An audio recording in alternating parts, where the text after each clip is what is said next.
Good morning, everyone. This is the December 20th meeting of the Dunn County Planning Resource and Development Committee. Looks like everybody from the committee is here, so we have a quorum. We'll call the meeting to order. Approval of the minutes from December 6th. I'll move approval, Mr. Do you have a Chairman. motion? Is there a second? Second. There's a second. Any corrections, additions, changes? Okay, all in favor of approving the minutes as presented, say aye. Aye. Opposed, say no. So the minutes are approved. Public comments. Do we have any online comments? I received a public comment. I could read it if you're okay with that. Sure. Yeah, go ahead. Okay. So we got an email to the public comment email from Matt Flatland from Flatland Inspections. He does UDC, Uniform Dwelling Code inspections. So I'll read that for you. In regards to detached accessory dwelling units and junior accessory dwelling units detached, I feel the owner should not have to occupy one of the structures. Life happens and people either pass away or things change when they cannot occupy the structure. They shouldn't feel the need to raise one structure or hide the fact that they can no longer live there. Also, what if someone would like to build a couple starter homes for their children but don't want the deed in the adult child's name for various reasons? ADU and attached junior accessory dwelling unit is a different story, as any dwelling closer than 10 feet to another dwelling requires fire separation. The attached ADU would be best described as an addition unless one wants to make it a duplex, but then you will run into zoning issues. Thank you, Matt. Okay, thank you. Is there anyone here from the public that would like to comment? You? No, you're okay? All right. Okay, thanks, everybody. No public hearing today. Staff reports, Register of Deeds. Good morning. There you are. Didn't see you over there. I guess I don't have anything to add unless there's questions. Okay, thanks, Heather. Are there any questions or corrections, Mike? Yeah, I'm curious. You went way down in customers in person. Are you starting to be mean to them now? Yeah, we've changed our demeanor, so yeah, they're just quick coming in. No, just probably November, a little bit shorter month, I suppose, maybe is why that count was down. It just varies, depends on if people need their vital records or if there's a lot of real estate related questions. It just varies each month. Could you also talk just a little bit about personal property and you said making transition from personal property to real estate. I think you reported on that a little bit at the executive committee, but. Yeah, I think Rachel touched on it too a little bit at the Land Information Council, but starting January 1 of 24, personal property will be added to the real estate tax bill. So I guess what an example, like building on leased land will be combined on the real estate tax bill. So if an individual would like a separate tax bill, they'll have to record a document that separates that building from the actual real estate so that there's two tax bills that are sent out to the individual owners. Some may choose to just leave it as it is and work it out amongst themselves, but I know airplane hangars would be one of concern because if it's a municipal owned airport, all of a sudden now all those hangars will be on that exempt real estate. So we may see some documents being recorded to separate the personal property from the real property. Anything else? Thanks, Heather. Thank you. Environmental Services, Mr. Carlson. Good morning, everyone. I don't have anything to add. My report is very short. It's that time of the year where it's just the number of maps coming in are greatly reduced, and we're just wrapping up some field work. So business as usual. If there's any questions, I'll be glad to answer them. Questions? Okay, thanks, Tom. Ann, are you up? So I just wanted to do a little update. I had written in my report at the time that we had 3 items on the Board of Adjustment agenda. The first and second items, the first one requested postponement of their hearing, and the second one actually requested withdrawal. And that is based on some of the proposed changes for shoreland ordinances that we'll be talking about today. And then the third one was approved. And then I kind of put Tammy on the spot here and Chase. So, so that's all I have if anybody has any questions.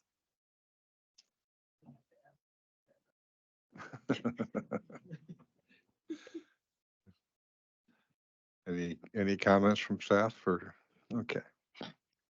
Yeah. Any other questions? Any questions? Okay.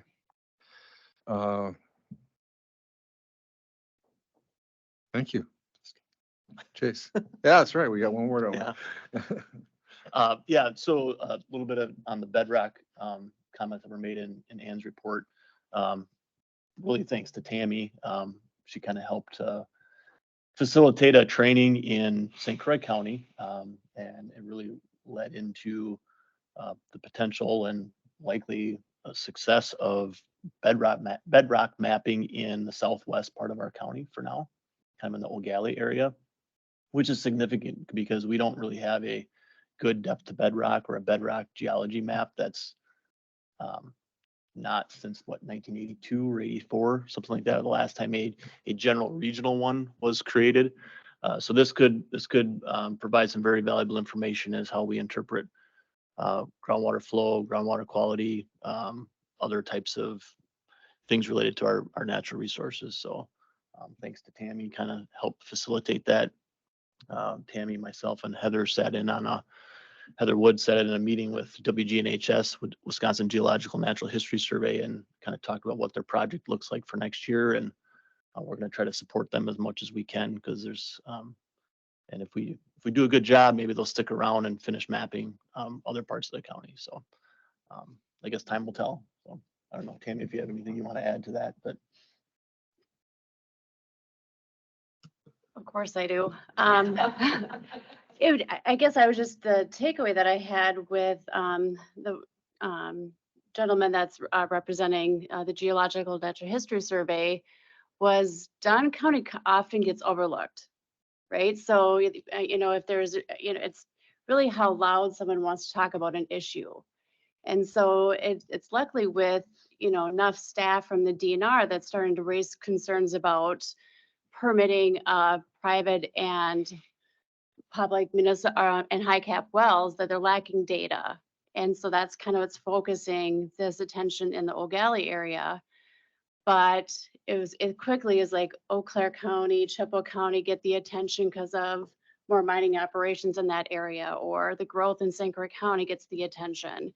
So I think we just keep making Dunn County an important area and give us enough attention to get this work done. So. Good work. A Thanks. question, Mr. Chair? Yeah. A bedrock mapping, is this, we have better technology now because the bedrock hasn't changed, has it? Right. Yeah, it's better technology. It's probably more so the map that we currently have is just a regional map based on probably well construction reports or general surveying over the years, and it's not as specific to the potential for, I guess the level of detail isn't there. So this is going to provide better detail. And like Tammy mentioned, when you're in the evaluation stages for permitting certain things and the impacts, this is data that's necessary to help interpret. So the only other thing I would mention on my report is just this is always a hectic time of year for us, because especially this year with the weather, that being as nice as it is, our construction is continuing to go. And it creates all the deadlines that we set for ourselves to get bills paid and processed before Christmas is kind of out the window because contractors are so backed up and they want to get things done. So we're trying to process things and facilitate the budget and fiscal impacts of that might have with just timing of calendar year and fiscal year. So otherwise, still got a lot going on. So happy to answer any questions. Man, Okay, yeah. sure. I know I've asked this before, but answer again. Really substantial reductions in grants to the farmer-led watershed projects. Explain that to me again, why they are so substantially cut back, Yeah, so it's just, Hay River particularly. yeah, there's only so much money to go around. The state legislature, has approved $1 million for that program in the last biennium. And there's so many more farmer-led watershed groups wanting to come online. So it's just trying to dole out the funds in a way that everyone gets a little piece of it. There is a somewhat of a competitive nature with it too, trying to create incentivize particularly grant applicants to do certain things. So whether that's focusing on groundwater or recruitment or things like that. And so then they rank and score those. And then it also comes down to the capacity of each group. So some groups have more capacity, have more interest to take on larger projects, offer more incentives, do a little bit more advanced things, and therefore they apply for more money. Some don't have that capacity. So I think what you find is, especially within our group or our county, we have two groups. One, Hay River, who's the original watershed council of the entire state, and then Red Cedar Conservation Farmers, which came on in 2019. And I think it's just a difference in where people are at in the whole process. So the older group is, in some ways kind of stagnating a little bit. There's maybe less recruitment, less involvement. So they don't necessarily apply for as much funds.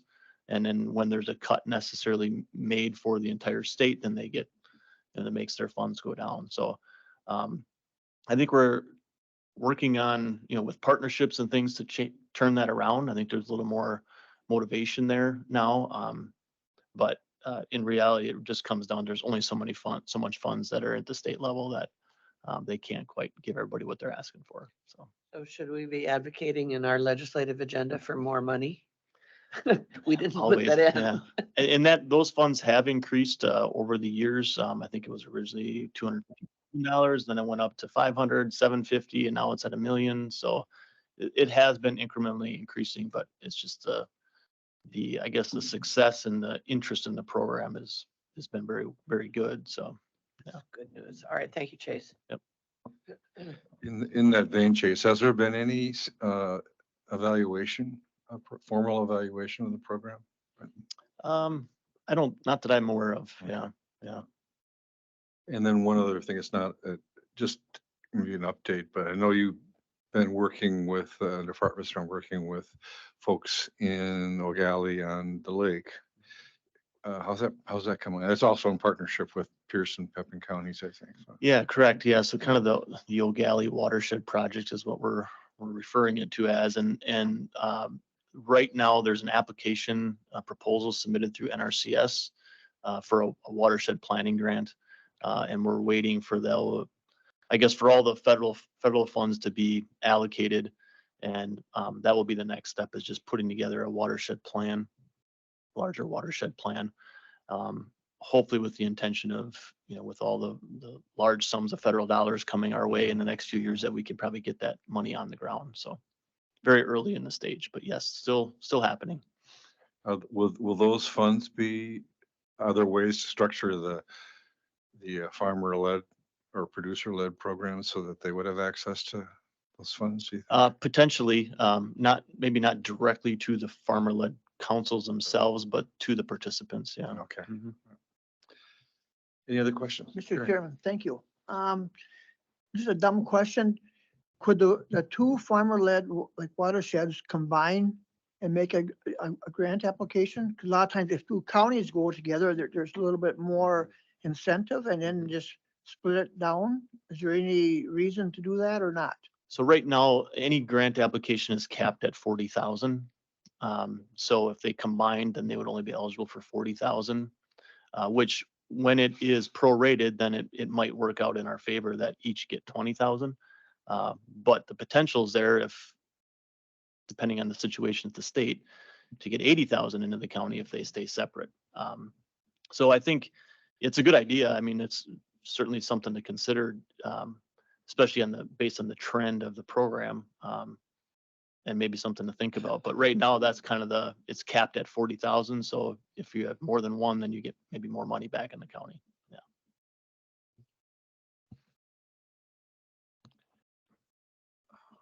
Yeah, oh, I just thought of one last thing.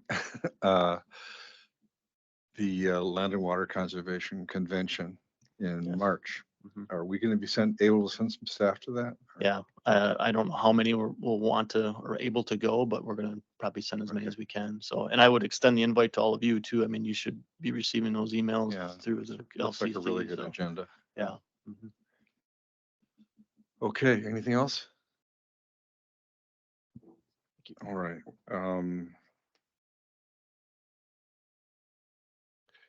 Shoreline zoning ordinance. Tammy, I think this is you.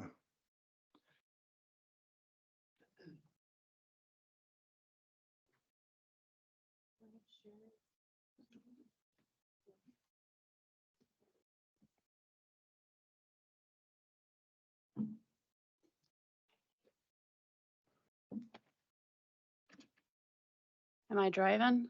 Yes. Okay, good.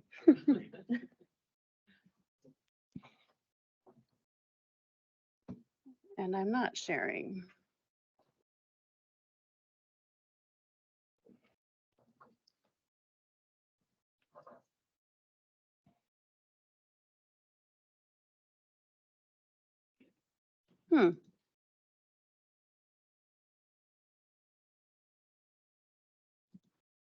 I'm sorry. If you can.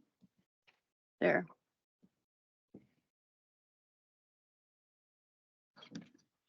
It's always a challenge with this. There. So in light of our agenda today, I'm going to keep it rather simple for the shoreland. What I actually obtained a document from DNR back from 2015 that actually had several comments regarding our ordinance. And so I need to address those comments as well. So a lot of them were missing when we did a rewrite in 2017. The one area that I could use direction from the committee is this, where we can be more restrictive. We talked about it, I touched base on it a little bit last time, and again, with the two variances that one was postponed and one was withdrawn, it's this expectation or how we're going to address setbacks in the shoreline district. And so right now, the county is being more restrictive by regulating road setbacks. I created a little, if there's a delay.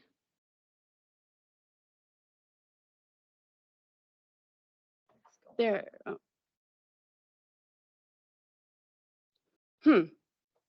It's showing on my screen. This is a really great little document. I'd really like it if the committee could see it.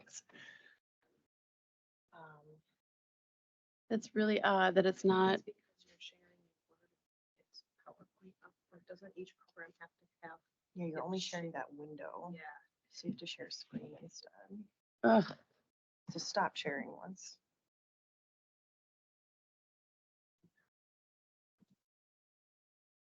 Go back into the meeting. Oh, here, can't I just go share? No. No, that's a different share. Put the pressure on you. There you go. There you go. And then just say entire screen. There you go. Wow, I apologize. There we go. And then close that out so you can have more space.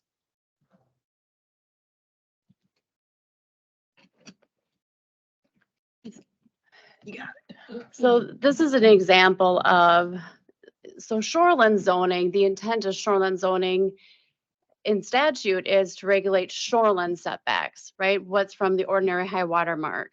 And what I gathered, when I looked at historic ordinances with the county, it looks like we started regulating road setbacks probably in the late 90s. And at that time, we had setback averaging language that also related to road setbacks. For some reason, they got eliminated.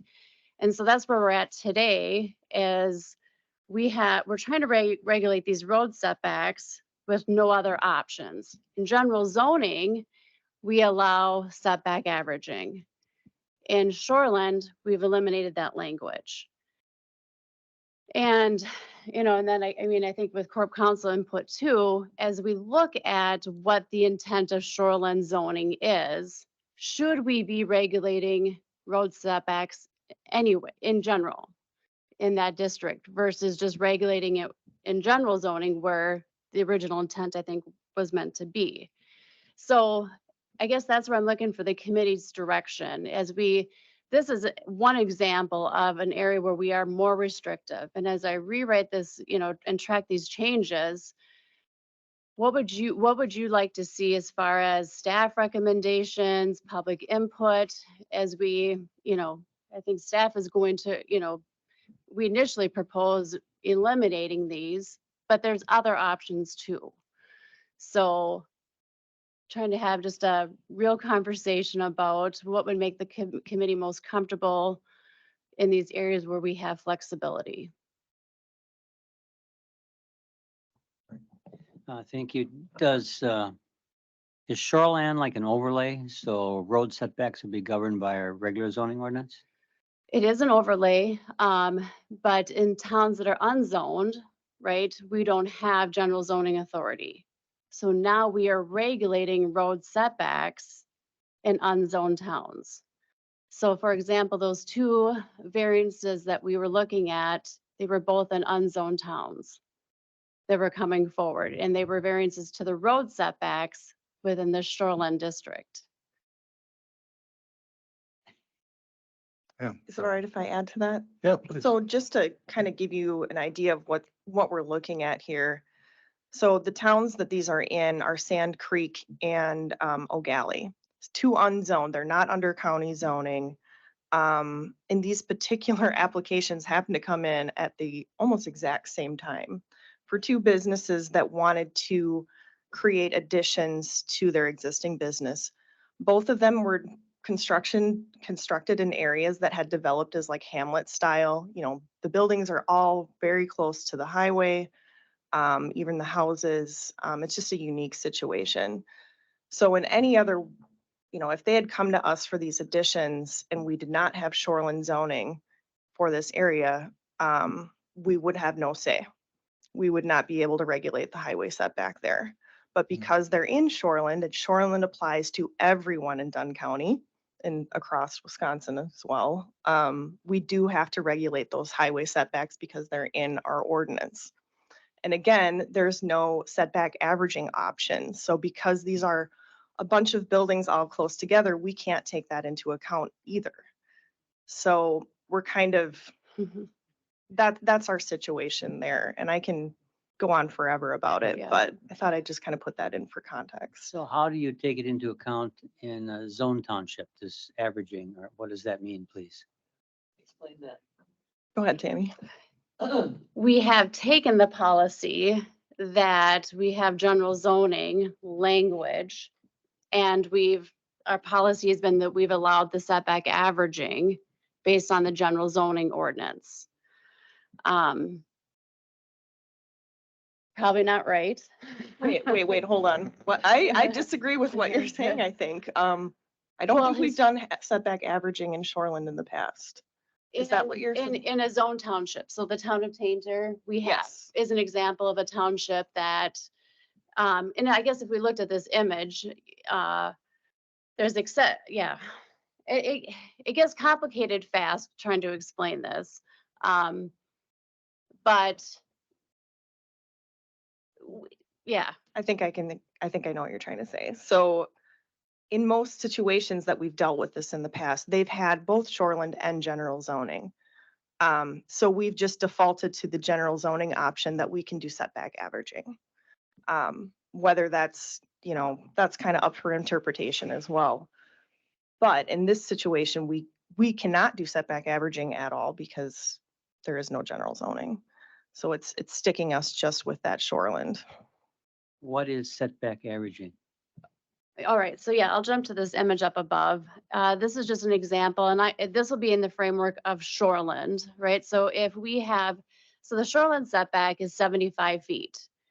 But there's times where structures did get, permitted closer to the water. So if in this example, we've got structures that are at 50 feet or on each side. So like the one in the center is the proposed structure. The ones in the darker gray are existing.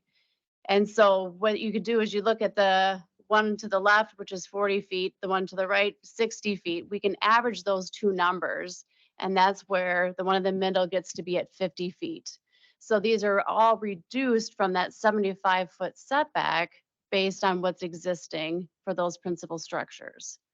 So it's kind of the same concept in road setbacks that we have language, again, in the general zoning, but we have it absent right now in shoreland. So it is a very restrictive approach, no doubt. And that's something the committee could say, we want to be restrictive. But again, we're seeing the challenges in these hamlets, these unzoned towns where they're 7 feet from the road, right? There is an existing development pattern that we can't acknowledge. And I guess that's the point of setback averages and acknowledging those development patterns that are existing. So one option would be just to not have any setbacks in the shoreline zoning, and another might be to allow averaging. Correct. Yep. And are there other alternatives? Those are the two. Yeah, it would be three options. Keep it as it is, setback averaging, and then removing road setbacks in the shoreland. And keeping it as it is not a recommendation, I assume?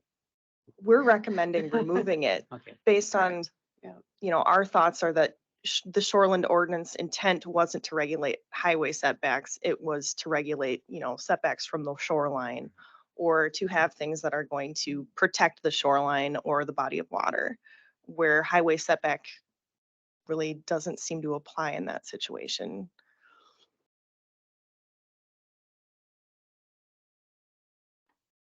I'm done.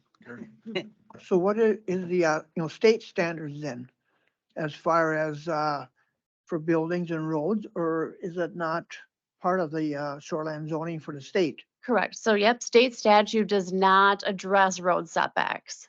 So the way the code has been interpreted or has been communicated is that if it's silent, then counties can be more restrictive. And so this is one example. So another example is filling and grading, right? So the shoreline ordinance talks about, or state statute says you need to regulate filling and grading, but that's it.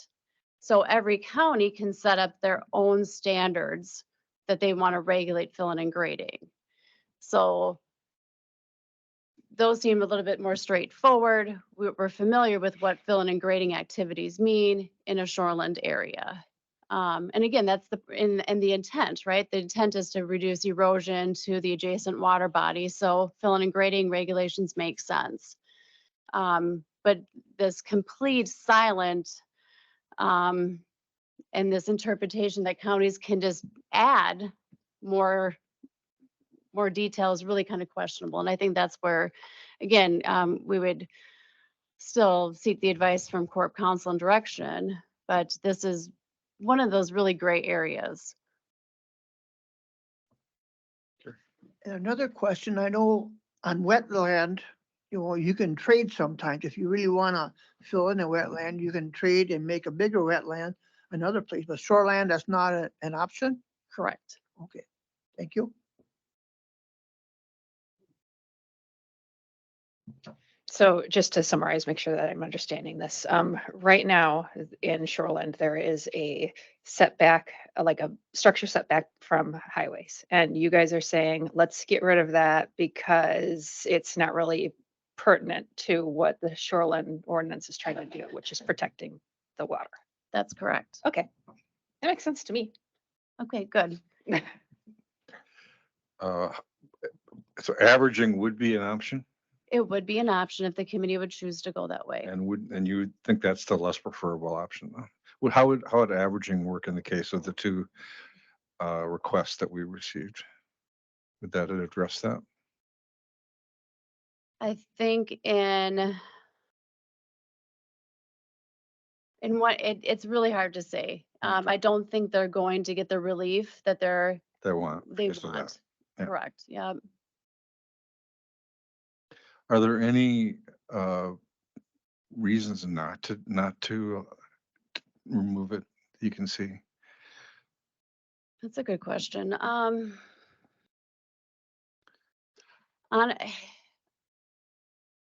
off my head, Yeah. no, I think this is really, the best approach to regulating shoreland. It cleans it up for the process.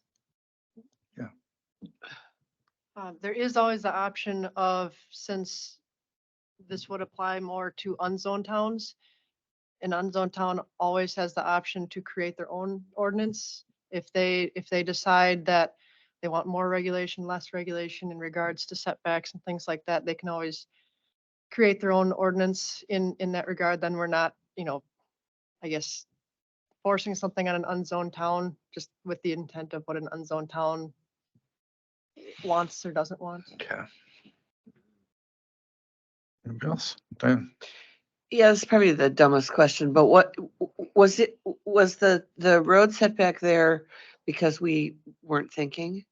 Or was it there because of some concern with impervious surfaces and runoff into the body of water? I'm looking at you, no. It's a good question. And that's why I went back in time, right? Because I wanted to understand, when did this come into our code, Yeah, and when did it change? And there was a time that we really did have so much authority at the county level, right, to regulate shorelands. And we did have averaging. For example, it did exist at one time in our shoreland district. And it's, I wish I had a really good straightforward answer too, but I think I don't know. I don't know if Ann wants to chime in too, but Yeah, I this is- can. So I think, we can still regulate impervious surfaces and things like that under the existing ordinance, and we certainly do not want to remove that, nor can we. no, Um, right. So I think that's still covered. I think this is similar to when we were looking at the residential uses and commercial. It was like, did we overlook something? Did we miss something? Was this a mistake? Was it intentional? It's really hard to piece that together. I really can't answer it, I guess, speaking for Okay. the past, but I can assure you that things like impervious surface and just general shoreline regulation would still apply to these businesses that are not meeting the. Okay, thanks, that helps. yeah, and I guess I would just add to that the state statute really has changed our authority. And that's probably the biggest thing that changed, is that we had a more of an understanding of what we could do. And now that the state statute is really changing, the framework for what we can operate, I think this makes sense just to get rid of some road setbacks, because it puts us in this position where we just don't have solid language that supports our authority in that jurisdiction. I think the impervious surface question is interesting. Does that, I mean, by removing the setbacks, we are complicating that question, right?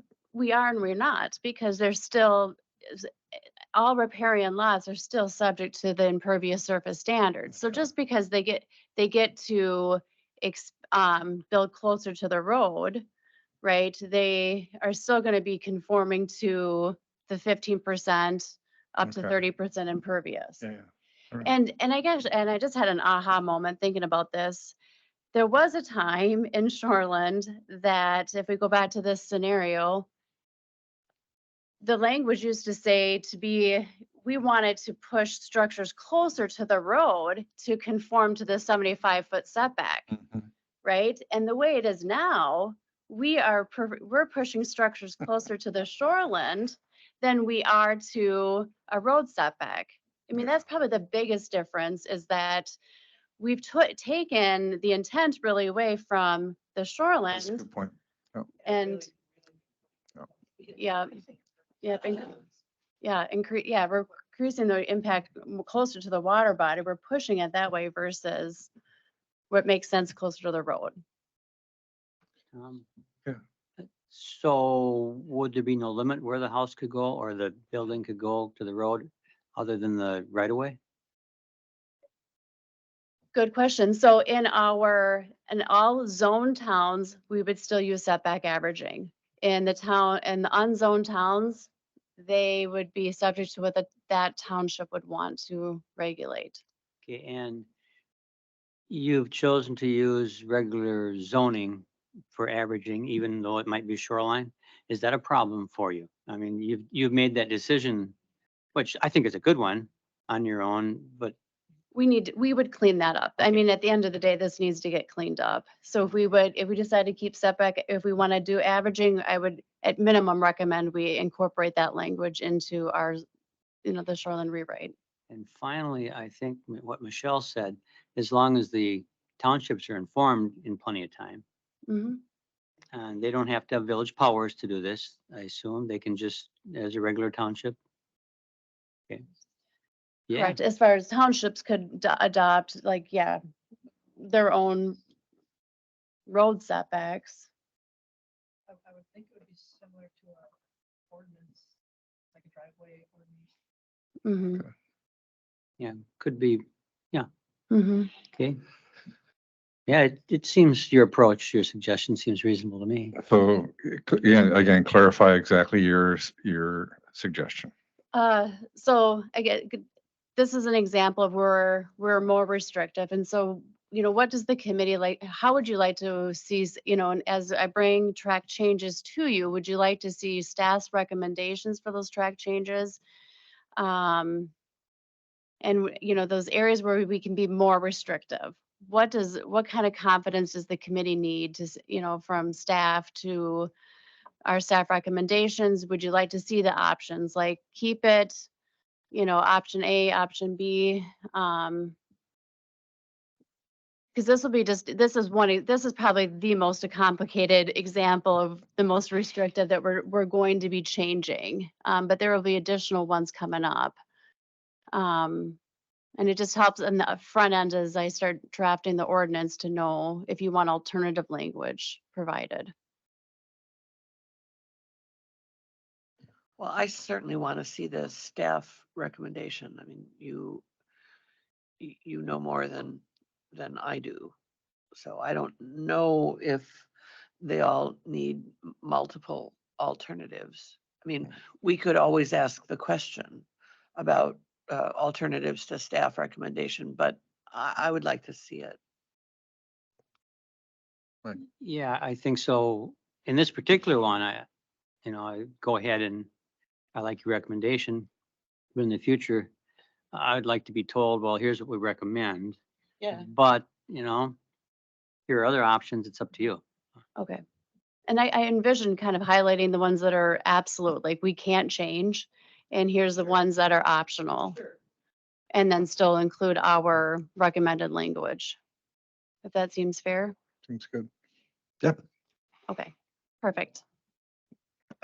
Well, I don't think you necessarily have to have the options spelled out in complicated, exact legal language.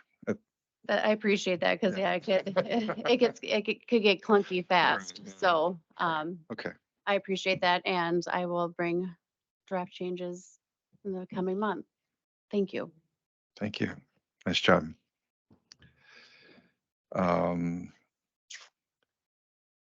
zoning ordinance draft standards for accessory dwelling units. All right, so in your packets, I included just some draft standards and provisions for the ADUs. Um, as we're going through this, I just want to make sure everyone understands that, we have recommendations, we have, some thoughts on these things, but really I wanted to design this to aid in our discussion. We're not dead set on a whole lot of these, but we can provide reasoning and, our opinions when needed. But I just wanted to get these standards out there so we can kind of get this discussion rolling and keep moving along. And I don't know if you kind of want to start with just questions or how you want to go through this, but I do have all of us here. We have met several times to go through this, so we have really discussed this as staff in an internal review, I think 3 times now. So I do have Tracy Albrightson and Michelle from our office, so we're ready when you are. Yeah, I think you've thought about it. You have the materials. Walk us through your thoughts. All right. So I started off with the purpose and intent. I feel like this is our kind of guiding statement, why we want to add this in here. We're essentially saying in this that we're just trying to add a broader range of opportunities to respond to changing family needs. A lot of our feedback from the public has essentially been to accommodate, different types of family arrangements, keeping parents around, keeping children around, things like that. And just efficient use of existing housing and infrastructure. I feel like that, using infrastructure wisely, we're sharing it more. We're not creating more when we can just use what we have in some opportunities. In applicability, we're saying no more than 1 ADU permitted per lot, and it can be accessory to a single family dwelling. Essentially, this is saying more or less, you're not going to get an ADU with like a multifamily. If you have a duplex, you're not going to get another dwelling unit. Kind of some reasoning for that was we didn't want to increase the density unintentionally in some of these zoning districts. So for example, like the R1 or the GA district, we wanted to make sure we kept that in mind. So we have some definitions that we wanted to add that are obviously applicable. We have ADU. We're spelling out that this is an additional single family dwelling unit and it's subordinate in size and located on the same parcel as another single family dwelling. And this just provides independent living facilities. We're not getting too complicated here, but we wanted to include 3 subtypes. We have attached, detached, and junior. So I just wanted to cover the junior accessory. I feel like we haven't talked about that one as much. So junior accessory dwelling unit, we're also kind of calling those JADUs. Yeah, I'm having a hard time with that one. So we're basically saying that this one can be detached or attached, and it's limited to 500 square feet. We've also considered maybe making that a little larger. 500 does seem very small. I did get I didn't get a public comment. I got an email from the chairperson for the town of Sherman, kind of with some comments on this. And one of the things that he addressed was he thought that 500 was too restrictive and suggested maybe we increase it to 750. If we look back up to these other ones, a detached accessory dwelling unit is limited to 1,500 square feet, for example. We're also defining living area. I think we'd like to work on this one a little bit more, but essentially living area is just the habitable area inside the dwelling unit. It includes basements, but it wouldn't include an attached garage. So we come down to permitting, in our approval process. Mr. Chair, could we stop and I got some questions just about this section, or do you want to go all the way through? Yes, we sure can. However you want to do it, I'm fine with. Oh, okay. I'd like to go back up to the ADU, subordinate in size. So does that mean square footage? Does it mean footprint? And that would apply to the 1,500 and the 500 then too. I'm just curious. I think that could, I mean, that's a little bit open to interpretation, but I think they would essentially be the same thing. So when we keep it as broad as subordinate in size, we're saying essentially both. We could further define it as, the footprint, or, we can dig into that deeper if we need Well, to. I was just curious. I'm thinking about my house and your house isn't real huge. My house is under 1,000 square feet footprint Mhm. and it's 2-story. So would that limit my house, if I was gonna put on an ADU? Would that limit it to less than 1,000 square feet? Or Correct. would it limit it to counting my upstairs, where I've got I maybe feel like you guys wanna 1,600 go square there. feet or? I can see Tracy. That's where the definition of living area comes into play and needing to put that into the ordinance. And right now we have it set up, it's the interior habitable area of a dwelling unit, which includes basements, but does not include garages. So if yours is a 2-story, based on this definition we have right now, we would count your main level Okay, and your upper. okay. Thank you. Um, I think I was making it more complicated. Okay, yeah, that's what I want to know, because it'd make a big difference, because I could build something bigger than my house in a way, the footprint would be much larger than my house next to me. Okay. Single family doesn't provide any problems, does it? Because I know when we were talking about changing the zoning for that multifamily, we had some language problems, but this doesn't, there's no problem using the term single family or owner occupied. I think single family is what we're kind of going with. I think as we go through this, we'd like to propose updates to the other sections of the zoning ordinance that would maybe change some of that. I think there's another section that says like a single family residence. We'd like to be consistent on that and change that to single family dwelling as well. So what we're going with right now is single family dwelling. We feel like that's the best descriptor. And when is it an ADU and when is it just an addition? So an addition could be anything. I mean, I don't think we have a definition for addition, but I think we'd like to have that in there. I also want to add a definition for duplex at some point so that we're distinguishing between a duplex and an ADU. At the moment, you can build an addition to your home similar to this attached ADU. We just haven't really defined what that means. And this would kind of help us with that as far as interpretation goes. This is essentially an addition, but it's just making it clearer for zoning enforcement purposes and to the general public that this is how we're defining that. If you wanted to build an addition that didn't have, I think, where do we have it? I'm trying to look at my.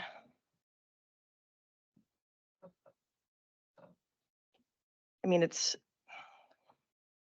Anybody else want to jump in here? I'm trying to find my definitions and scroll through everything.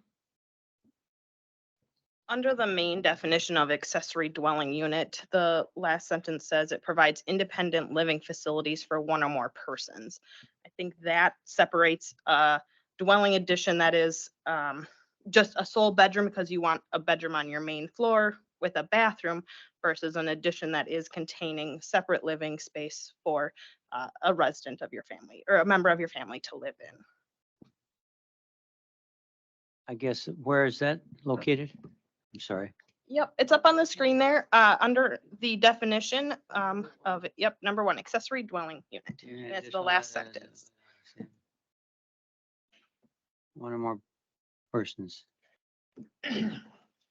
And also I can just add on that, not considered a separate dwelling unit, where a duplex, it is a separate dwelling unit, if that makes sense. So I'm just trying to understand it because, if you take a picture from above, if you have an addition on and if you have an ADU, it's going to be the same to your neighbors. If we were allowing additions before, an ADU is like no big change. Mhm. That's what I was thinking of. And when they apply for a building permit, you would determine, or the office would determine whether it's an ADU or an addition. Yeah, so I think one of the intents of having this actually spelled out and defined, because technically right now, under how the ordinance is written, you can have an attached ADU in pretty much any zoning district, as long as it's not falling into a duplex category and it's not a separate dwelling unit. When we have this and they're actually applying for an accessory dwelling unit, that is putting up a flag for UDC to come into play. And if you look through our standards, we require a certificate of occupancy prior to moving into this. So that's, in our mind, that's protecting kind of the safety of the situation so that we're covering that. So if someone comes in and requests an ADU, then Michelle is going to look at the on-site system for waste. Yep. But if they're just requesting to put on 2 bedrooms, does Michelle have to look at that too? Yep, she would still be, if they were saying that the addition was going to be 2 bedrooms, Michelle would be involved with that because we would need to make sure the septic system is sized appropriately to cover that additional load. Okay. Did you want? I'm just asking questions so I understand it here. I look at the 1,500 feet. And I noticed you said you got something to raise the 500. We lived on 950 square feet with a big kitchen, a dining room, and a bedroom, and a little library, and a mudroom, and a bathroom, and 900 square feet. 1,500 seems like you're building another house to me. Is that livable area, Mike, or just the footprint? Pardon me? Is that the whole livable area or That just was the whole livable area Okay. for us because the upstairs was not livable at the time. Okay. You have an old farmhouse too, don't you? Gotcha. Yeah. I know what it's like. So, we lived there for years until we had a kid. So just 1,500 seems a little big, but as you said, these are all things we're gonna be talking about. And the junior unit, that was kind of, I'm not going to call it that name, the JADU. That is an interesting concept, something smaller. Because if you go back up to what you said, offering a means for residents to remain in their homes and neighborhoods and obtain security services and companionship. That's what it's all about, right? If you're talking 1,500 square feet, it kind of looks like you could add up in the general provisions and intent to have Airbnb is what it kind of looks like. It would look like. So you answered my questions about as far as how it works and interesting ideas. Thank you. Oh, one more, sorry. We're using underneath the C, the junior. They can be attached, detached, or attached to another structure. So if you build a pole shed, maybe could you put it in the corner of a pole shed? Yep, that was our intent of having it written this way. And as we've been talking about this, I hear more and more, there are a lot of them out there. Yep. A lot of them.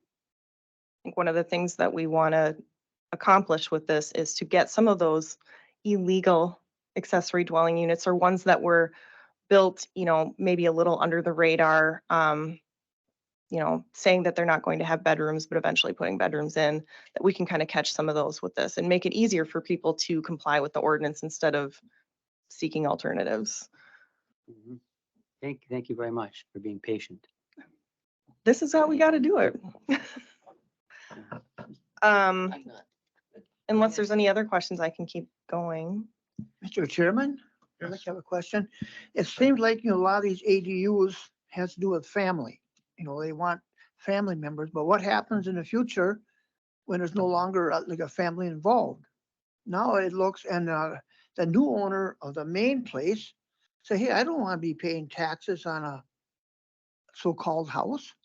You know, I mean, I don't think we're looking far enough in the future. So, I totally understand your thoughts there. We haven't quite gotten into our standards as far as like occupancy goes. We can certainly move into that conversation now if we're ready. You know, So if you look at the packet under standards, the following standards must be met in order to establish an accessory dwelling unit. Number 3 is occupancy. What we have written here at the moment is the owner of the parcel on which the ADU is located shall reside in either the primary dwelling or the ADU as their principal residence. Right now, we're not addressing, say, Airbnbs or rental units. Particularly, we're just kind of trying to establish that, you know, the owner has to live in one of the units. That's all we have at the moment, but we'd really like to hear your thoughts.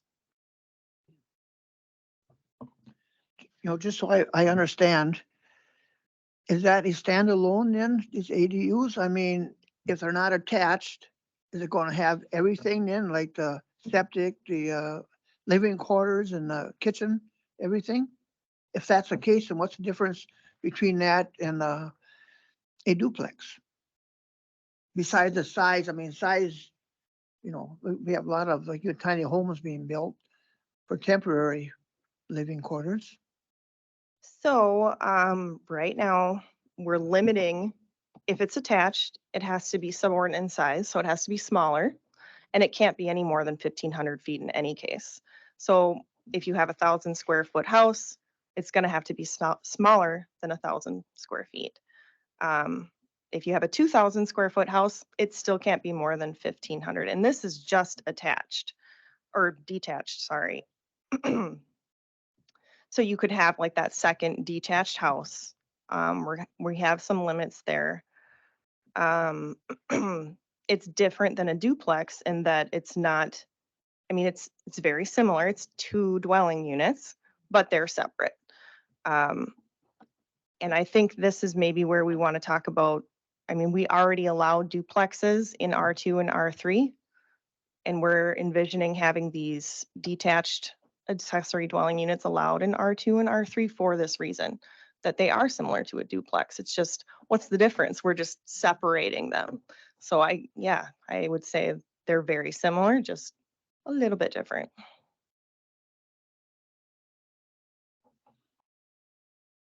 I have a question. So the occupancy requirement, so is that just at the time that the ADU is built, or is that like forever? So this is where I think, so the very good question. This is our permitting process and it's in our standards. So I'm trying to envision how I can explain it. So if they were coming to us to apply for this, we would want to know where's the owner living, and we would want to have that documented as part of our application process. And then it would pretty much end there unless, say, we received a complaint from a neighbor or someone who's concerned about the property and saying, you know, they're renting out both units, the owner doesn't live there anymore. So then we could proceed with enforcement. I think it would be difficult.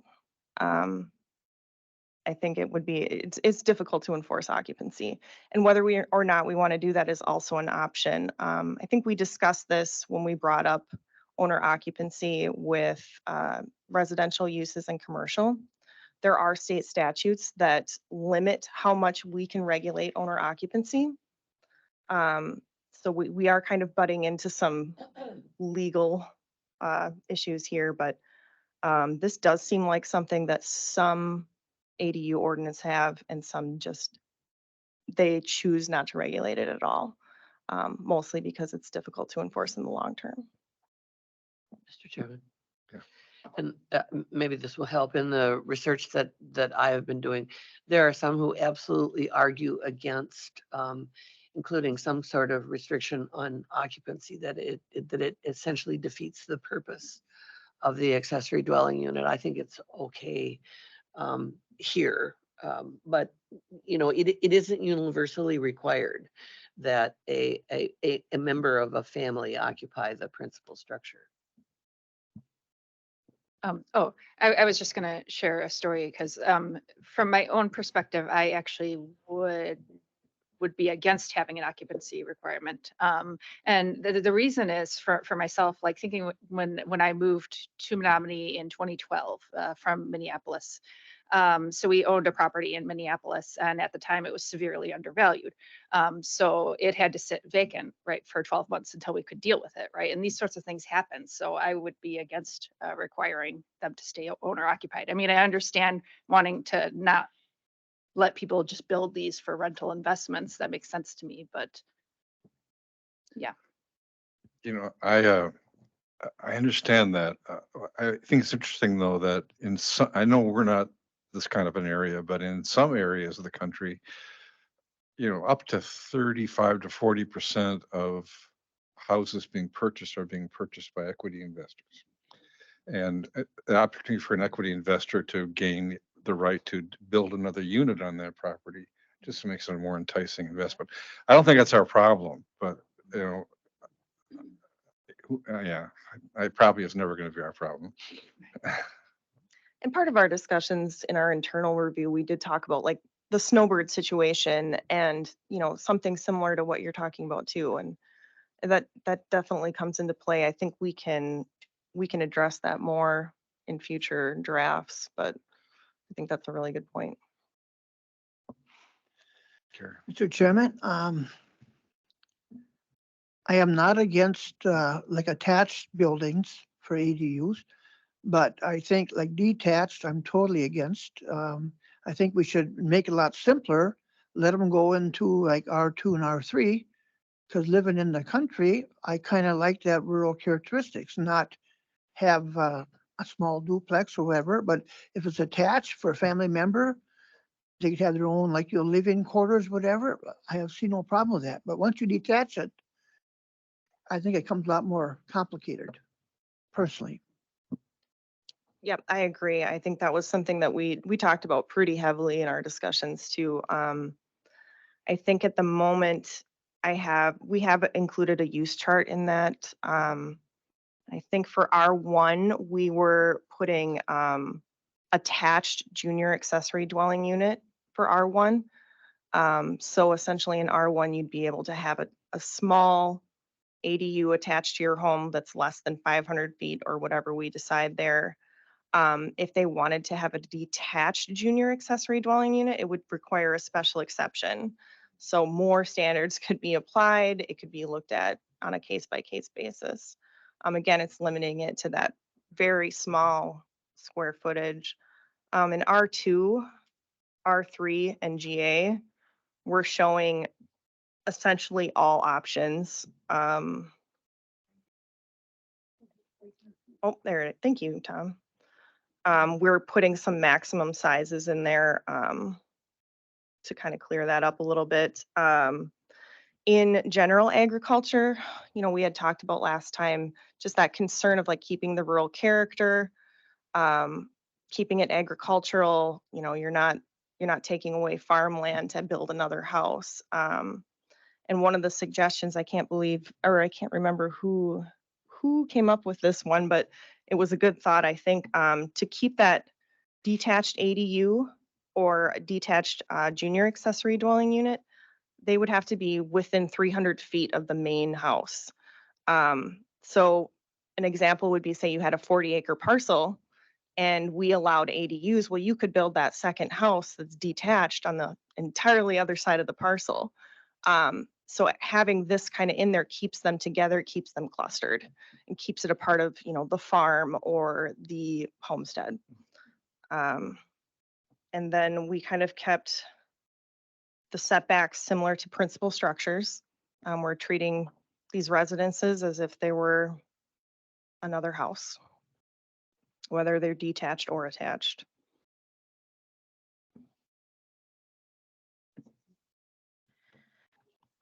In the purpose statement of this, it talks about the infrastructure. of why we are looking at doing this. And so out in the country, people own like a 40-acre parcel of land. They could do a land division and build the separate the separate home that they want.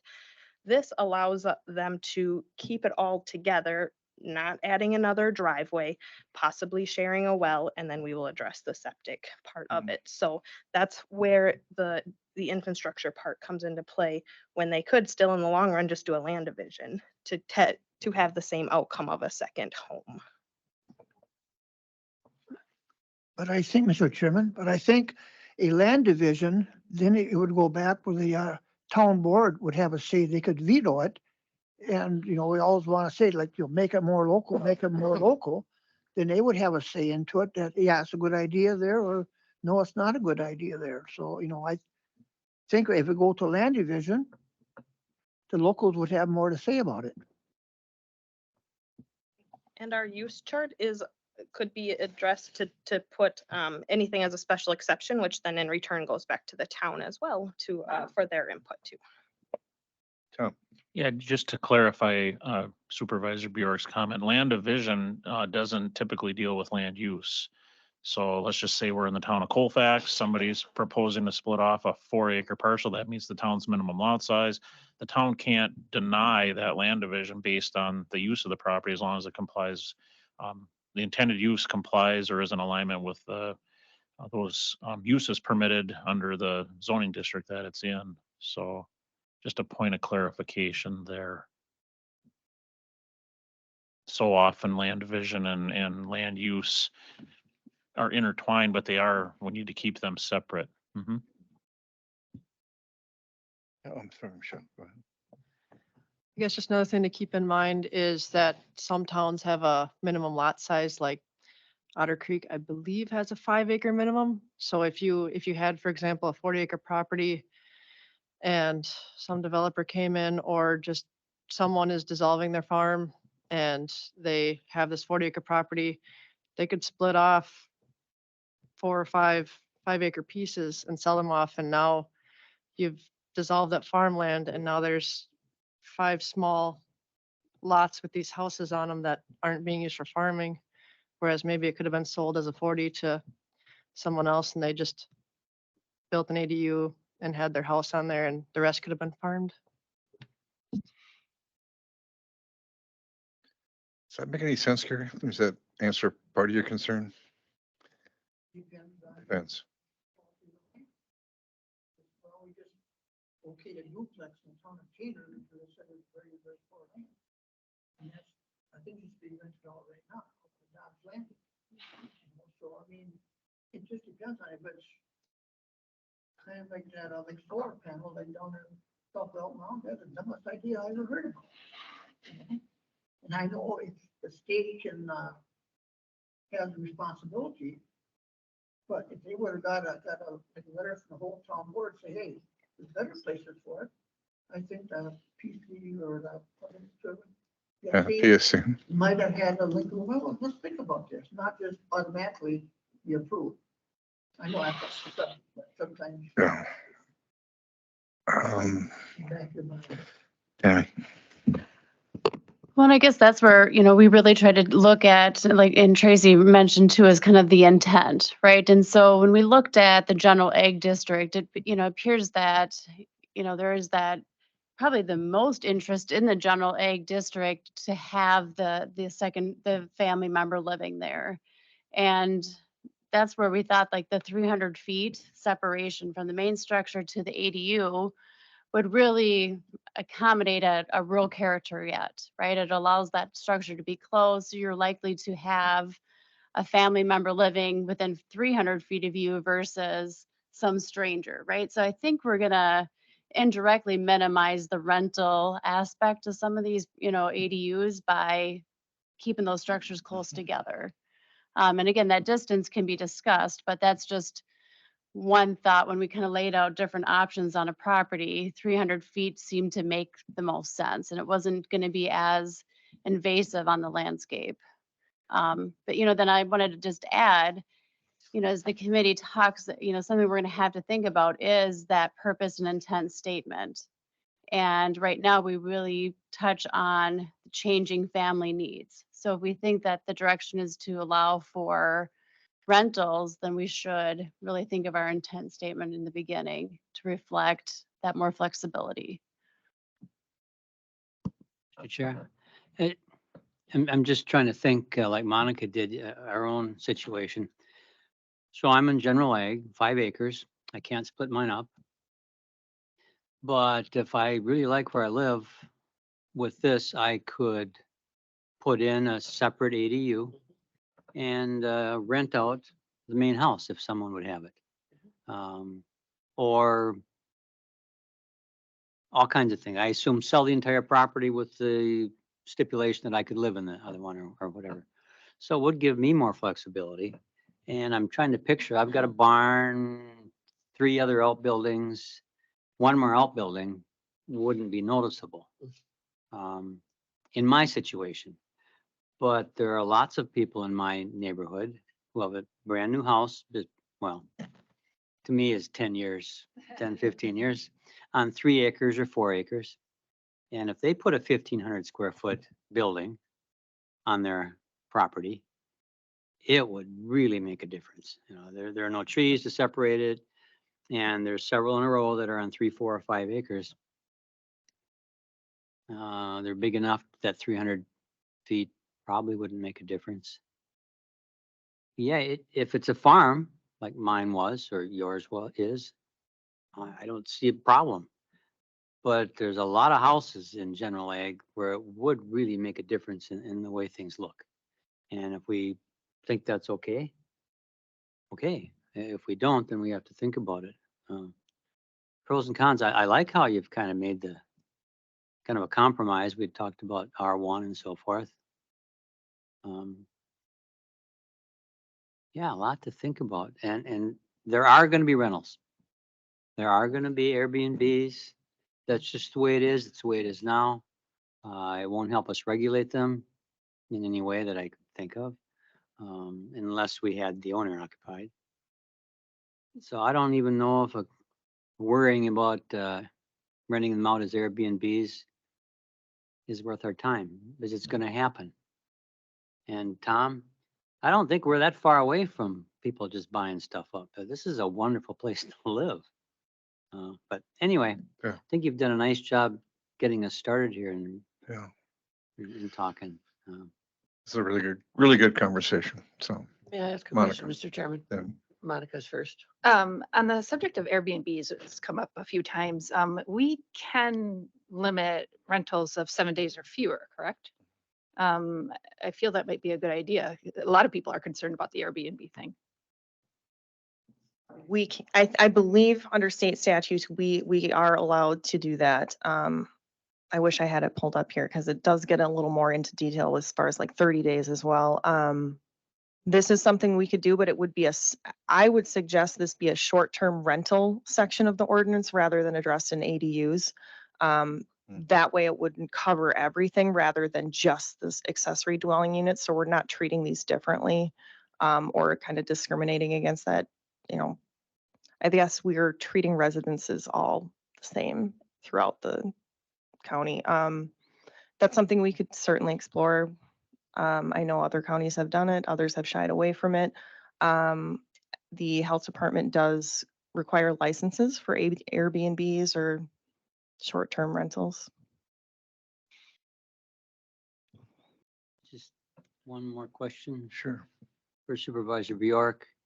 And we look up there at the general ag district, Larry. If it looked like R1, did that make a difference to you? As far as the permitted things there? Or if there were some other, it's a little different than R2 and R3. Thank you. Whoever's making it bigger.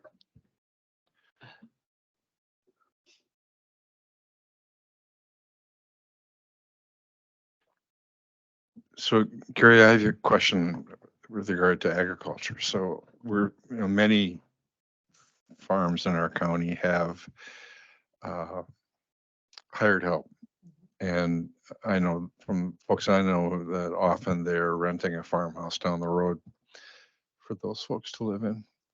Would this be an important economic benefit to a farmer who wanted to build a small unit for a,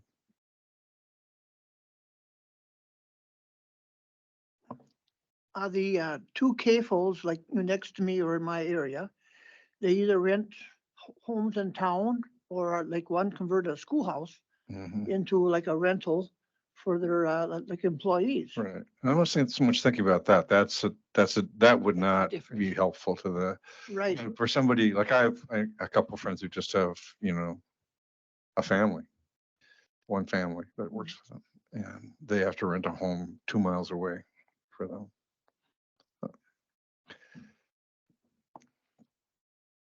Anyway, Yeah. not a big deal. Mr. Chairman, may I raise a question? Yeah. Gary, are you through? Kind of.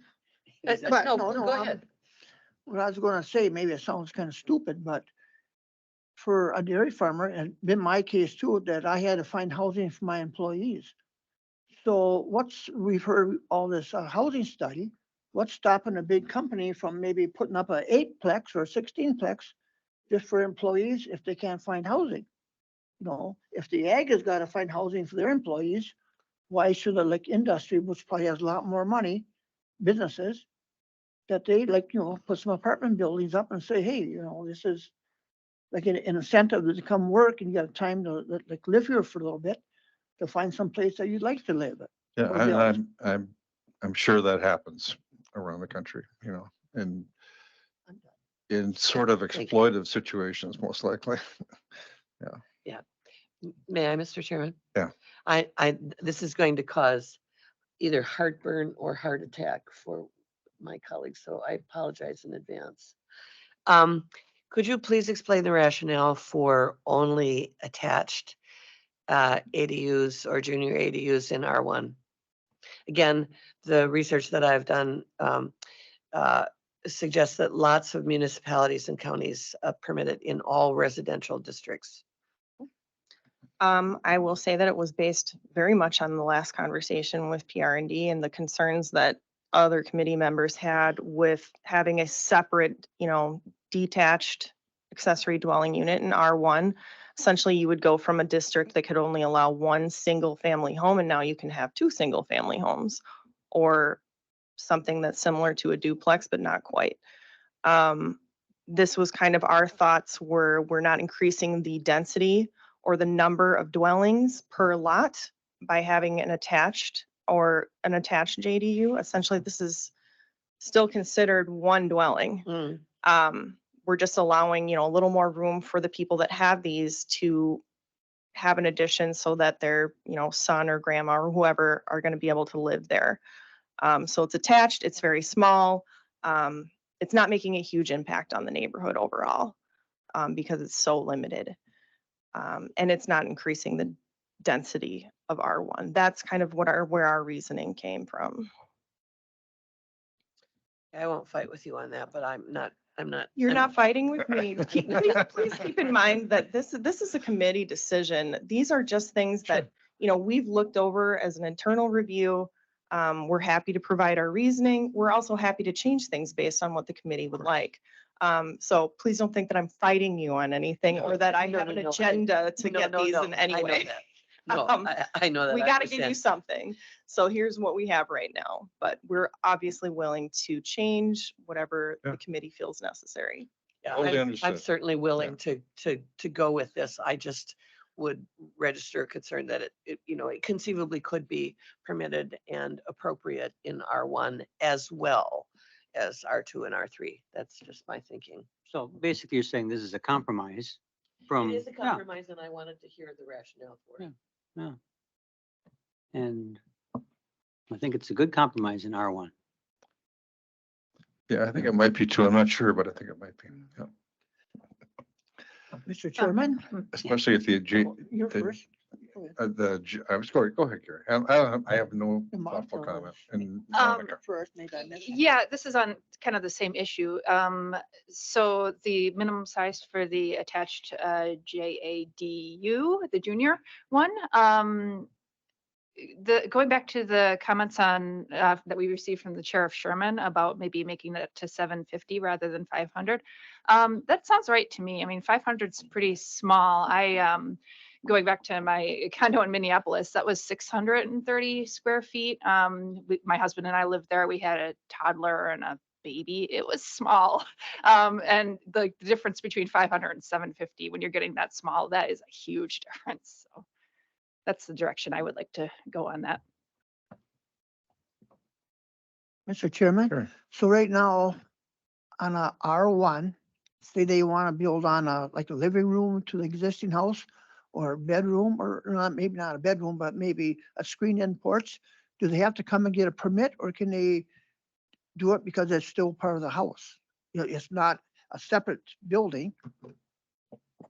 They do need to receive a land use permit from our office, and that part of that land use permit is them submitting floor plans of that addition, which would be showing the layout and any and all rooms that are Okay. part of that And addition. then I suppose there'd be setbacks too, because that might come into play. Yeah, and since it's attached to the principal structure, it is still principal structures. All principal structure setbacks would apply to that. Okay, thank you. I was thinking about your comment, Diane, and maybe, kind of our rationale, I think, with the R1 was related to lot size and what is the feasibility for someone to, adequately add additional bedrooms and have still enough area for, sanitation. I think that's probably the biggest concern. And maybe just an option would be is to attached and detached, the larger size would be a special exception. I think that, really the big goal would be is having an applicant demonstrate suitability. I mean, that's really what we kind of struggled with, is just that we really need someone to show that the site's going to be suitable for what they're intending to do for that addition. And so, I mean, we do have larger, and I think we actually have this on our list of how many lots do we have in R1 that are over 1 acre, and so we probably do have, sites that are around 5 acres that more than likely could be suitable. So maybe that is a compromise. We look at throwing special exceptions up there for them too. I would really support that in R1. Okay, and at this time, I liked what you've got. And I disagree.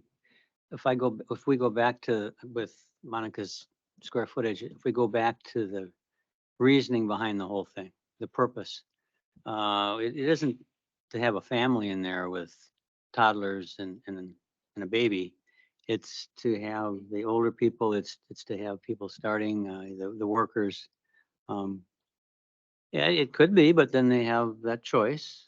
But 500 square feet, that's 20 by 50. That's quite a bit. Pretty good size, actually. Yeah, and I just picture my house is only 26 by 27 in the main house. So, but anyway, so I like what you've got here. The only question, and we work out for me, is the general ag and the square footage of the two. The 1,500 just seems big, but as you said, this is something to get us talking, and I think you've done a great job. I like a lot of it. Go ahead.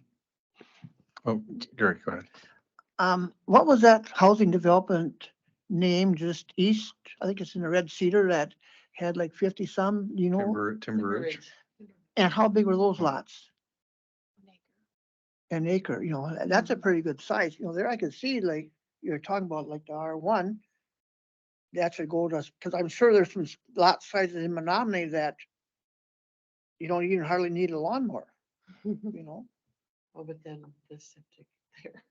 Well, that's on city water and sewer. No, it's not. No, I mean, but like in Menominee. Oh, like yeah. Small lots. Yeah. Michelle. So I don't know if you're talking about the one in the city of Menominee, Timber Canyon. That one is like half-acre lots, and they had a heck of a time trying to fit septics in there. That was a nightmare. But the one in Red Cedar Timber Valley, those are pretty much all mounds. I think there's one conventional that was able to find good soil, but all the rest of those are mounds. And it was very difficult on some of those lots to fit one mound system in there. And some of that's topography, some of that, I mean, there's 3 acre lots and 3/4 of it is wetland.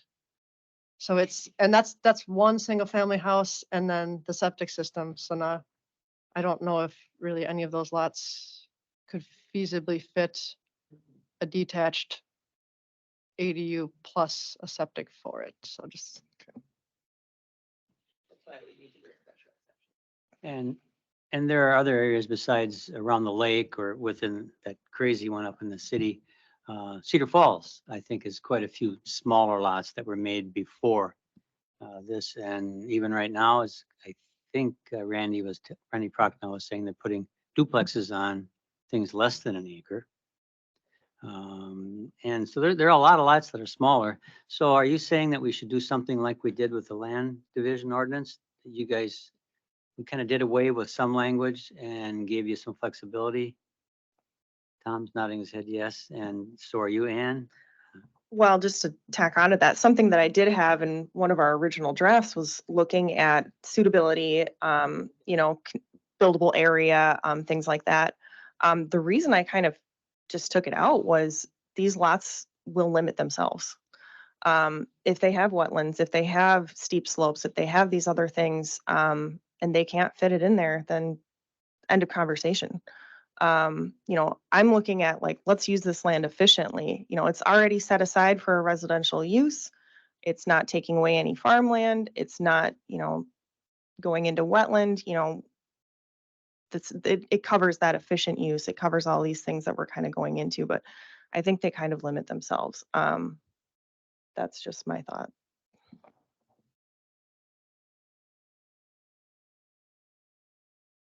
Sure. Just real quick on the size, when we talked about like that, trying to determine that number, and I went back and forth on several different numbers, and we took a trailer, 16 by 80 trailer. So that's a couple examples of where we've had someone have to go through a land division, and it was typically to move in a trailer, and we took that 16 by 80 size of that, and it's 1,280 square feet. So if we're trying to accommodate the quick, easy fix to move in a second ADU, it's would likely fit into that 16 by 80 category of a trailer.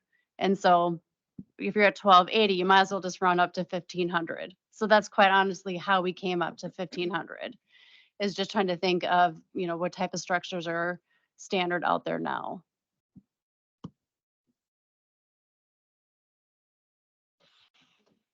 Okay.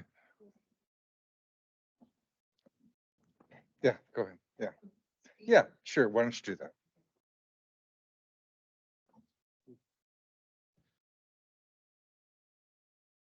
Uh-oh, Gary.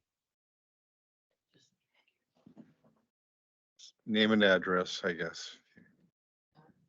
Yep, right button. There we go. My name is Corey Schneider and I live in Elk Mound.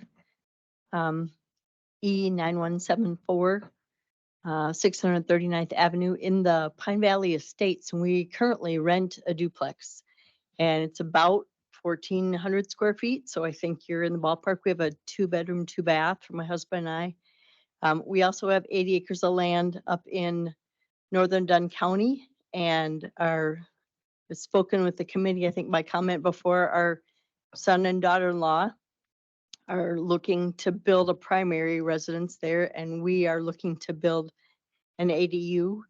And we've checked in all kinds of trailer house options, temporary kinds of things. We've also looked at just what we love, that sort of farm site kind of idea, but because our land is hardwoods and a former pine plantation, we would have to make $7,000 a year in ag to have a farm. Does that make sense? To have farm buildings together, you have to have a farm income, and we don't have a farm income. So we love that farm that two residences together kind of idea, and have been waiting for this approval so that we could do that, so that we could live nearby. We don't want to divide up that 80 acres. We want that to go on to our family as a unit. And so this, being able to share some of the utilities would work wonderfully for us, to be able to give our son and daughter-in-law a way to start into that process without them having to do all that infrastructure, because we put some of that in place. I'm even thinking, as you're talking, we have a shed there currently, and they're looking to build on one side and us on the other side. So that distance in between will affect us. I appreciate the thoughtfulness about the details. And I'm excited to see how this could work for our family. And I can't imagine, I know the zoning office has had many requests for something similar. And just the lives that would be impacted by the opportunity to do something like this would really be life-changing for us and generations to come. We just found out they're pregnant. So to be potentially near not only our kids, but our grandkids too, in this kind of environment would be incredible. So thank you. We're open to questions too. Thanks a lot for coming, and sharing your Mhm. thoughts. Okay, where are we? You want to, you want to go through or? Well, I guess that would be up to you guys, but I think this, hearing from Corey kind of, maybe this is the point where our next meeting is a listening session that could drive this conversation. We could certainly meet with PRD, but I kind of wanted to run that idea past the PRD is, do we want to have that listening session that we talked about where we invite the public, we invite other stakeholders, we invite builders, local businesses and things to kind of become part of this conversation. And maybe that would help the PRD's decision-making process, or at least maybe narrowing down some of these things. I guess I'm just asking how you guys want to proceed with this. So, anybody have any thoughts about that? Seems like a good idea to me. We don't have to have it in a formal public hearing. It'd just be a listening session. Yeah. Sure. Let's plan that. Mr. Chairman, Yeah. just, so that we're not pushing this out another couple of months. Well, how many times have I said this? I would like us to move on this. So if we could, move this as expeditiously as possible. I know you guys have a huge load, but. Yeah, we can certainly scratch the idea of a listening session. We could accomplish that in just kind of sending out some notices or materials to towns and other, just posting it on our website and getting some things out like that. We could solicit public comment as well. Just to keep in mind, no one is going to be building any of these ADUs Well, that's true. in January. That's true. I think our goal from the beginning has been to kind of, if we're going to get this in, get it in before the building season starts. So in my mind, that's maybe like before April. So I think we're on the road for that. We're on track. Yeah, thanks for reminding me of yeah. that. Yeah, a listening session sounds good. Since we have the time especially. I never thought I'd say that, but. Chairman? Yeah. One thing I would add to that is as we're trying to develop plans for spring, if we can know that square footage, that's going to make a lot of difference of what we can talk with builders about and talk with designers about. And the longer that gets put out, the longer we need to kind of wait until we get that number. Okay.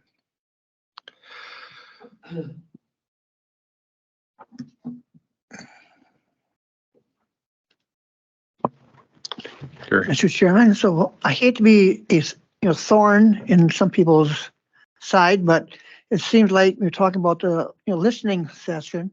You get just like one side of the view, the people that are really, really for it, and the other ones, they don't come or they won't say anything. So I think even though it might be everybody is, yep, let's do it, that might not be it gets back to the silent majority sometimes.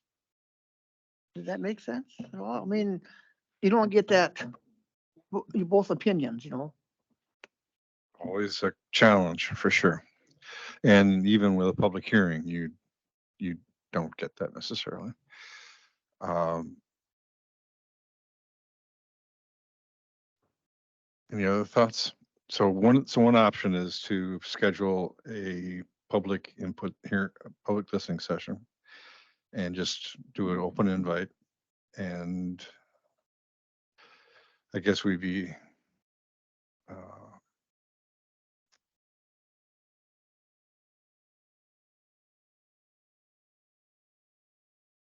I mean, does the committee feel that would be helpful, or that we have enough to go on?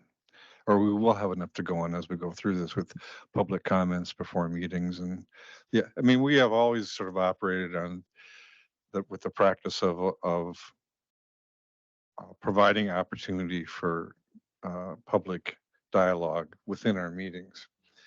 And we can continue that. I I don't have any strong feelings one way or the other. I mean, I feel comfortable with not having a specific listening session and incorporating it into our public comments and so trying to solicit extra feedback within that context. That feels okay to me.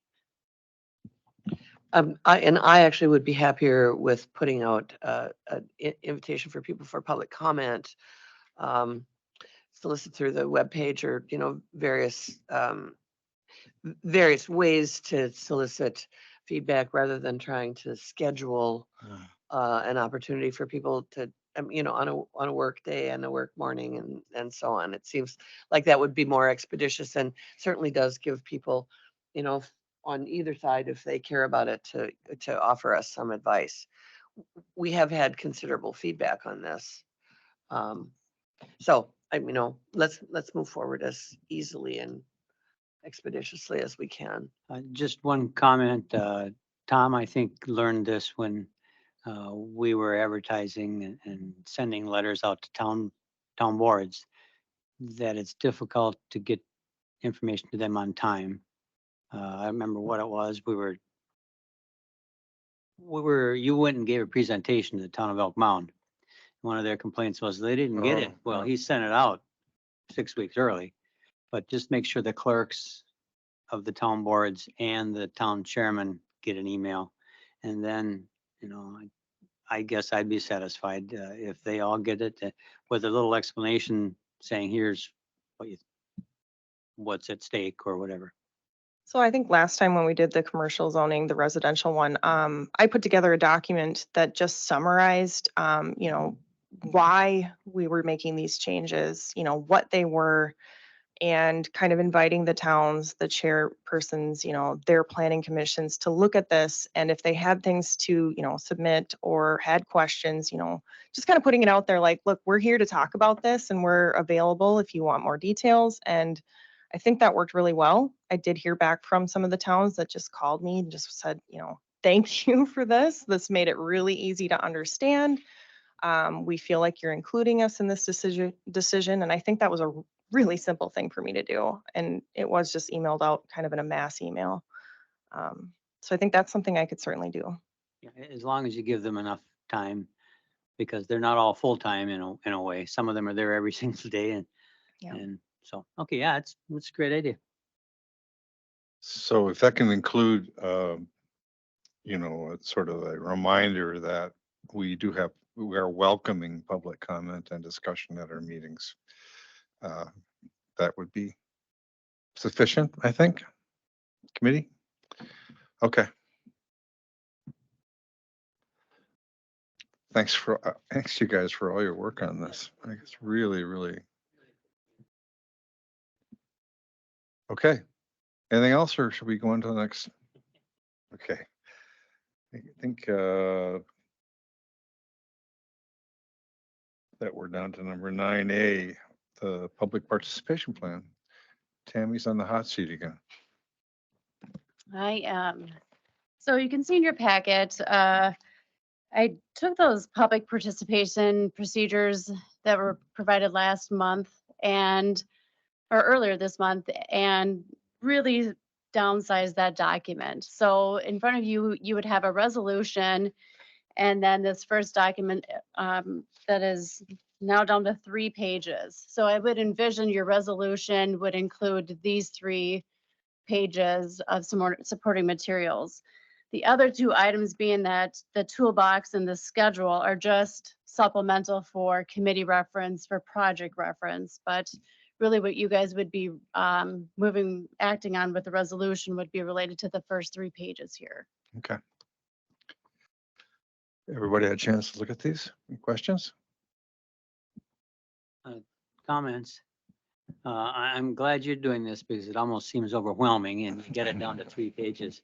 I love how you laid it out very objectively. We will do this, we'll do this. With that in mind, could you look right where it says public meetings? Planning, yeah, there we go. The second and third bullet point, in order to make them just the same as the rest, this is a little more subjective, and I appreciate your wonderful thoughts on the PRD offering valuable insights at critical stages. I appreciate that, but I want to just leave that out. You know, the committee will allocate time to review and assess key project milestones throughout the planning process. It just fits with everything else. And I'm going to keep that in there myself because it makes me feel good that we're doing a good job. But yeah. And the third one, you might want to change to the PRD. Committee, yep.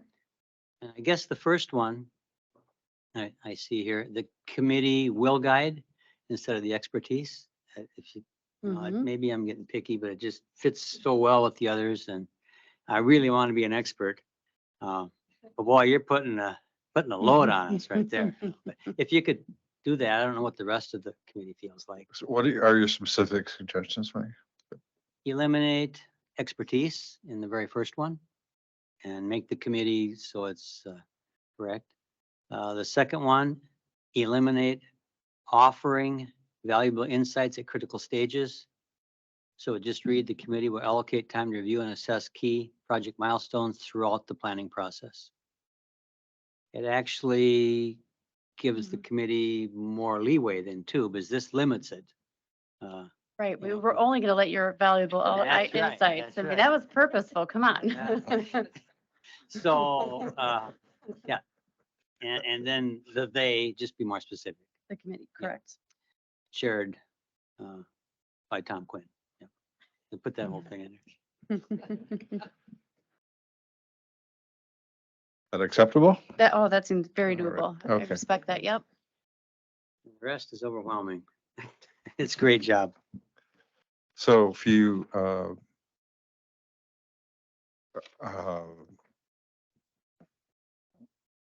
not having exactly done this before, would you like a motion to adopt the resolution today? Or would you? Yeah. Oh. Well, that looks like an action item. Okay. Any other questions or amendments? I guess I'll accept, is it okay if we accept Mike's suggestions as friendly amendments? Okay. Then, any other suggestions? Or questions? Could I have a motion to adopt this resolution?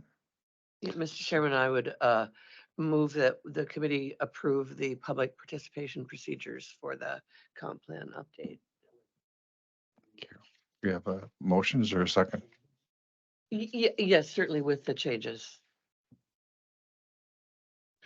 Right, so we have a motion to adopt the resolution as amended. Any further discussion?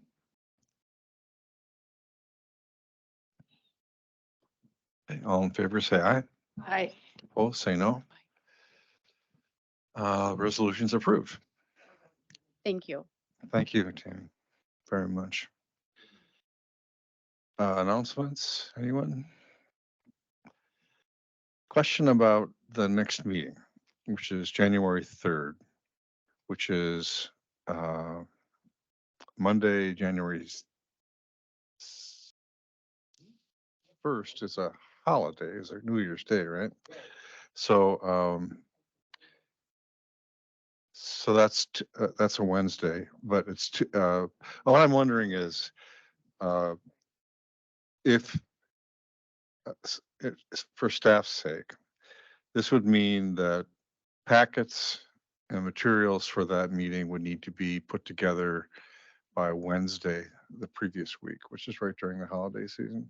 People may be traveling. Out of consideration, I'm wondering if we could maybe cancel that meeting and wait until the middle of the month. No problem.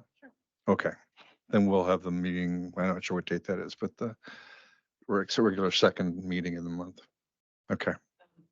And speaking about meetings, I don't know what your schedule is. Are we going to continue with this amended schedule? Meeting Wednesdays instead of Tuesdays, and the 1st and 3rd instead of the 2nd and 4th. I've sort of gotten used to it. Yes, I would need to continue on Wednesdays. Okay. That's fine. All right. Then we're adjourned. Thanks, everybody. Thanks to our staff. Yeah.